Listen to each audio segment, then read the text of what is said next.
मित्रों, भारतीय दर्शन में यम नियमों के अंतर्गत अस्तेय का अत्यंत महत्वपूर्ण स्थान है।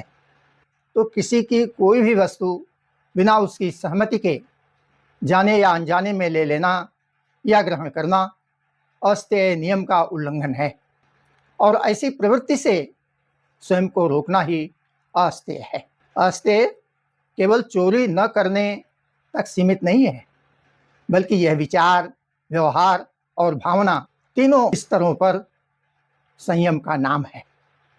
मान लीजिए कोई विद्यार्थी परीक्षा में दूसरे की उत्तर पुस्तिका से उत्तर लिख लेता है। वह सोचता है कि वह छोटी सी बात है। वास्तव में वह दूसरे के परिश्रम और अधिकार को बिना अनुमति ग्रहण कर रहा है। यह भी अस्तेय का उल्लंघन है।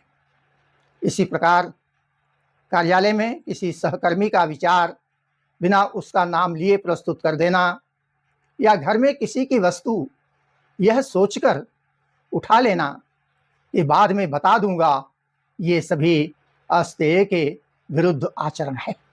एक सरल उदाहरण देखें। गांव में एक किसान के खेत से होकर प्रतिदिन लोग गुजरते हैं। कुछ लोग चलते चलते हरे चने तोड़ लेते हैं और कहते हैं थोड़े से ही तो हैं। किंतु जब यही थोड़े थोड़े कई लोग लेने लगते हैं तो किसान को बड़ा नुकसान होता है। यहाँ समस्या मात्रा की नहीं, नैतिकता की है। अस्तेय हमें सिखाता है कि जो हमारा नहीं है उस पर हमारा अधिकार भी नहीं है। अस्तेय की उपयोगिता जीवन के हर क्षेत्र में दिखाई देती है। यह व्यक्ति के भीतर संतोष, ईमानदारी और विश्वास को जन्म देता है।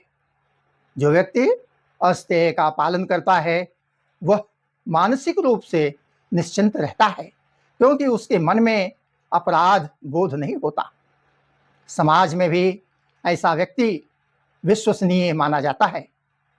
व्यापार में ईमानदारी, शिक्षा में निष्पक्षता और पारिवारिक जीवन में पारस्परिक सम्मान, इन सभी के मूल में अस्तेय की भावना ही काम करती है।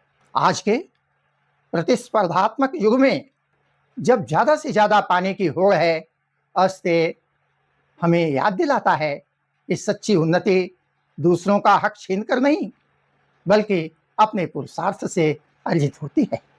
अस्तेय केवल नैतिक नियम नहीं है, बल्कि शांत, संतुलित और सदाचारी जीवन जीने की कला है। यदि व्यक्ति और समाज इसे अपनाएं तो विश्वास और सौहार्द से भरा जीवन स्वतः साकार हो सकता है।